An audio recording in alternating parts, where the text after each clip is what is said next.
Welcome to Malicious Compliance.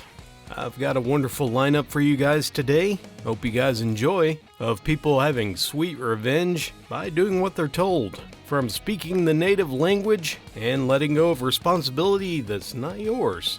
Without further ado, let's go.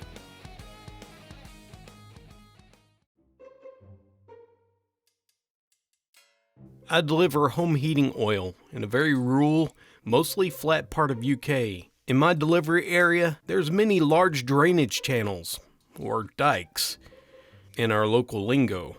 The roads are often very narrow, with a single track, and more often than not, they run alongside the dikes. It's only separated by a narrow grass verge. There's no safety barrier.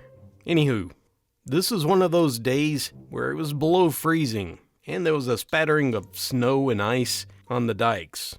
I just finished doing a customer's delivery, and I was winding up my hose prior to collecting payment and departing. My truck was completely blocking the road, as there was nowhere else to pull it off the road. I was limited to the length of the delivery hose. Blocking the road is common, and it's legally acceptable as long as we work quickly and safely. So I'm waiting for the customer to finish writing the check when a large Mercedes car pulls up right behind my truck. And the driver starts to immediately lean on his horn and shouting and swearing, saying things like, "Move that damn truck out of my way, now!" My usual response is usually just blank the swearer and pretend that they don't exist. Me being 6'3" and 285 pounds helps out, and most people don't bother me. So I ignored Mr. Shouty, and I finished up with the customer. The customer said to me to ignore him, for he was well known in the village to be kind of a dick. So I said goodbye, and I got in my truck. As I was putting away the paperwork, right before driving off, I happened to glance at the other driver. I glanced in my driver's side mirror, which was on the same side as the dike, and I saw Mr. Shouty storming up from the side of the truck, with a tire iron in his hand. Oh crap, I thought, and I immediately locked the doors. The next thing I knew, Mr. Shouty has climbed onto the step, and he's hanging off the mirror with one arm, brandishing the tire iron, all the while shouting, "Open the door, Four Eyes!" I wore spectacles for driving. Oh, the wit of this man, right? He also shouted other curse words, which I'm not going to mention. Cue Malicious Compliance. He told me to open the door, so I did. But as I did, I kicked it open. He lost grip of the mirror and was flung backwards, right into the dike, up to his chest in freezing cold, filthy water. I calmly started my engine, and I drove off. As I left, I looked behind in the mirror, and I see the guy floundering around chest deep in the icy water, dressed in a business suit. I called the customer, who had witnessed the whole thing, and he said that he would happily give a statement saying that it was self-defense. Then I made a fairly difficult call to my boss, and I told him what happened. He actually thought it was kind of funny, and he said he'll wait for the call with interest. When I got back to the yard, there apparently been no call of complaint, and has never been.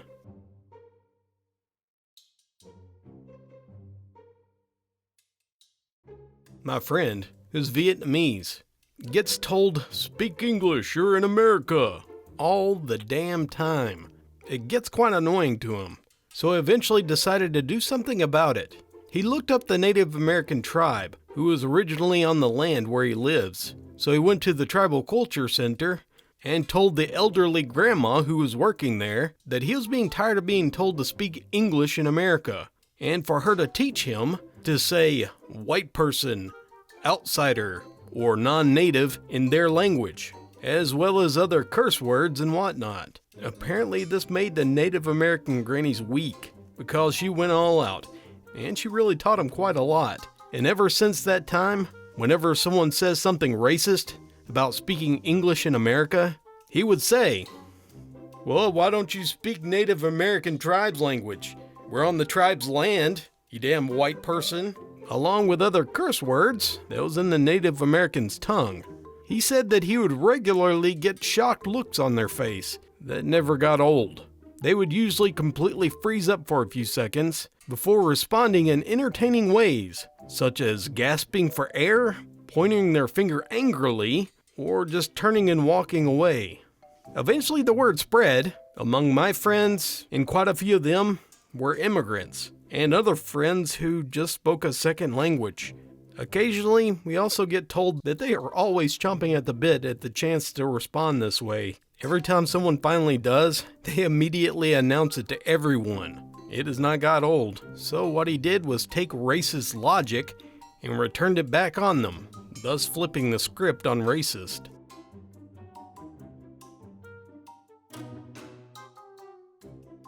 I work in the fast-paced healthcare industry. In this environment, every minute counts. We have both male and female coworkers on my shift. We have a locker with opaque doors that allows you to store things. When I'm in the office, I'll leave mine unlocked for easy access. I started keeping boxes of tampons in my locker, and I've told my female coworkers that if they're in a hurry and they need a tampon, they're welcome to get some. It was no problem. I got called into the boss's office the other day because a male coworker of mine complained that me keeping tampons in my locker was disgusting, and that he hated seeing the box whenever the locker was opened. My boss, being a male, told me that some of the men were really sensitive to this type of thing, and that I should really try to hide them, or put them in a different box so I won't offend my coworkers. So I asked what the point was, because my coworkers would see someone reaching into a Cracker Jacks box or Pop-Tarts and pulling out a tampon instead of food. Well, my boss got all huffy, and he told me it was for the best, and that I needed to do it. Well, fine. I made a cover for the tampon box that said Mother Earth's Bloody Nutrition Bars, with extra gooey nutritious filling, with a photo of a bloody bathtub placed on the box. That was about 2 days ago. I saw the male coworker who opened my locker, trying to be sneaky, and he went pale when he saw the box, and he got all angry. I received an email from my boss saying wasn't funny, that I needed to take it down. So I emailed HR a copy of the email, as well as a summary of what happened, and photos of the lockers, the box, and the cover. I also suggested that the male coworker set somewhere else, so he's not in direct line of sight with the locker, if it really offended him that much. She thought it was freaking hilarious, and she said since I followed the supervisor's instruction, I was fine. Nothing else has come of it.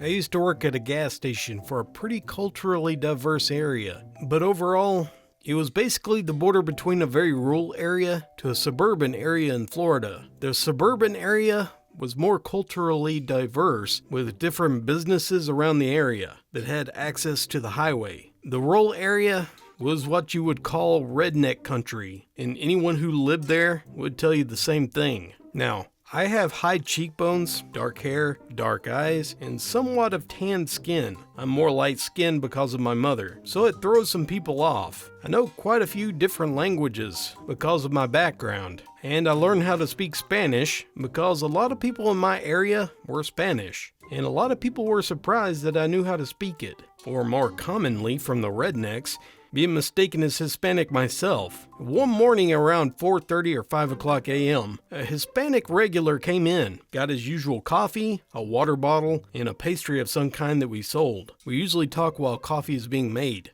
That's around the time when I start making the coffee, because it's pretty dead around that time. He was on his way to work when another, easily 6-foot middle-aged man, white gentleman, swung open the door in a very annoyed expression. I was caught off guard, not only because he swung the door open aggressively, because there was no other car in the parking lot or at the pumps. I had no idea where he came from. My regular tells me adios, so I naturally responded for him to have a good day in his own language. I think my mistake was that I looked at the new customer before I was done speaking to the previous one, and this made him very angry. He started yelling at me, saying that I was being racist and that I was racially profiling him. I don't know what he meant by that. I still don't know. I apologized, and I tried to explain that I was talking to the other man, but he cut me off, and he told me to speak in the native white language, putting heavy emphasis on white when he said it. Then I began saying random phrases that I could remember from other languages, like French, German, Italian, and a little bit of Polish, and he went off. "Stop! I can't understand what you're saying, you dang border rat!"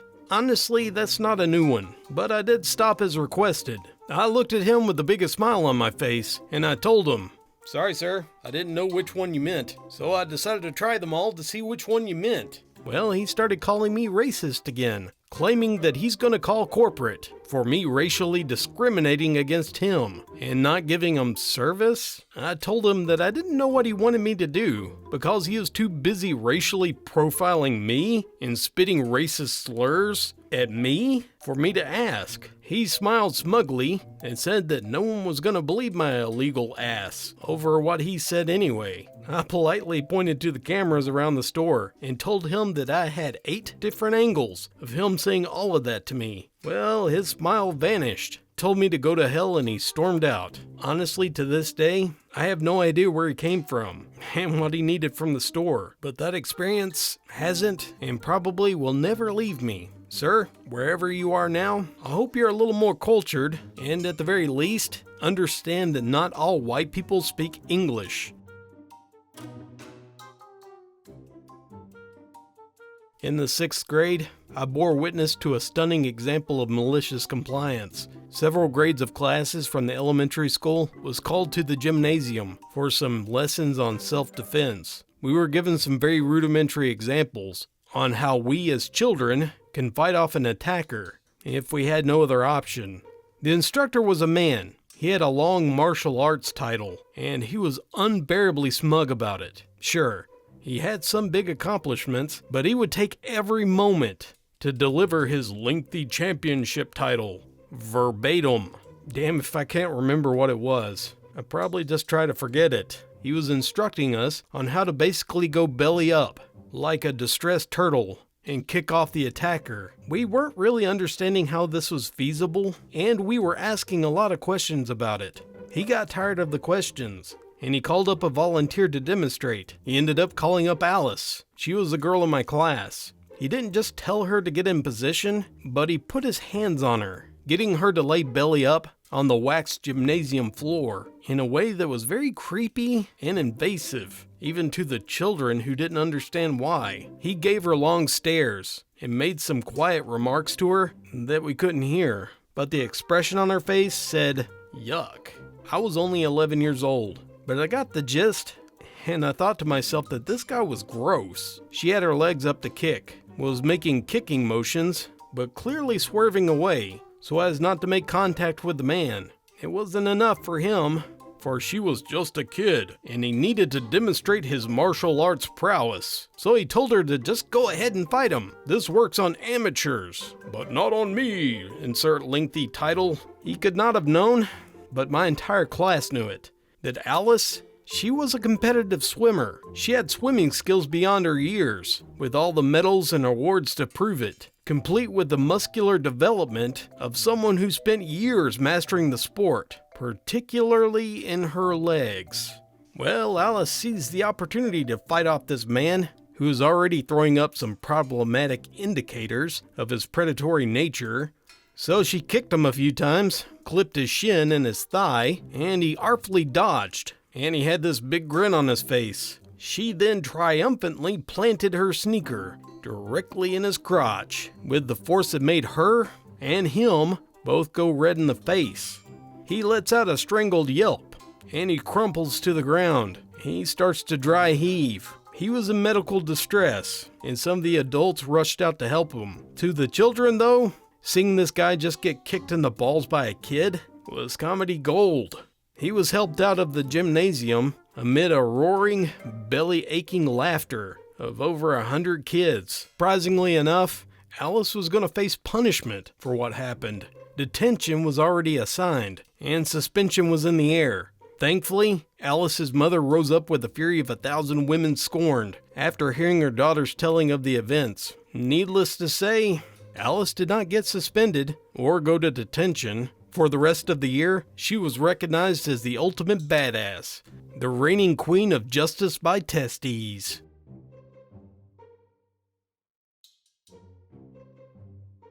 My parents had a problem with a guy parking his tractor trailer on their land. He lived right across from one of their pecan groves. Now the groves, they're well spaced apart, and all in neat rows. The grass is mowed and super short. The ground is really flat, It looks like an ideal place to pull up a big rig, if you didn't know any better. The ground is so flat because they use mechanical harvesting.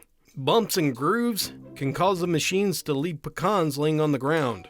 A 2-inch deep groove left by a big truck can hold thousands of dollars of pecans until it's fixed, and you have to pick them up by hand. It's a big deal, especially when someone screws with your livelihood. So this guy parks there one time, and he probably didn't understand he was causing so much trouble. So my dad goes down, explains the damage that he's done, tells him that the grove is private property, and not to do it again. We'll call this guy Dude. Well, this dude apologizes, and Dad goes home. He fixes the damage midweek. Next Friday, the truck is there again, in the same spot. Dad, not about to put up with this, calls the sheriff, and the cops come, and they have the truck moved. Dad fixes the damage midweek again. The next week, no truck. 1 week later, the truck is back. Repeat complaint for trespassing to the sheriff. Dude claims he forgot. He drives over the road, and it saves him gas and time by driving his employer's rig and parking it on my parents' land. Also, he doesn't get nailed if his cab isn't clean. No other drivers get assigned to his truck, so there's plain motivation. This dude clearly does not forget every time, but this is his claim every time the deputy is sent out. After 7 times of calling the sheriff's department, he finally gets a trespassing citation. No fine is levied. For 2 weeks it was okay, but after that, the truck was back. At this point, my dad had fixed the damage again, and he's done it so often, he's keeping the tractor and the blade on his property so he can get it done faster. He calls the sheriff again, and the sheriff himself comes out.